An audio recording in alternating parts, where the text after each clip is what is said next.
एक समय की बात है, जंगल के पास एक लकड़हारा रहता था।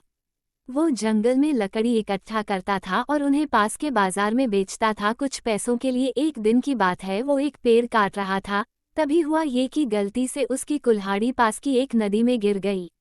नदी बहुत ज्यादा गहरी थी और वास्तव में तेजी से बह रही थी। उसने बहुत प्रयत्न किया अपने कुल्हाड़ी को खोजने की, लेकिन उसे वो वहां नहीं मिली। अब उसे लगा कि उसने कुल्हाड़ी खो दी है। वही दुखी होकर वो नदी के किनारे बैठकर रोने लगा। उसके रोने की आवाज सुनकर नदी के भगवान उठे और उस लकड़हारे से पूछा कि क्या हुआ। लकड़हारा ने उन्हें अपनी दुखद कहानी बताई। नदी के भगवान को उस लकड़हारे के ऊपर दया आई और वो उसकी मेहनत और सच्चाई देखकर उसकी मदद करने की पेशकश की। वो नदी में गायब हो गए और एक सुनहरी कुल्हाड़ी वापस लाया।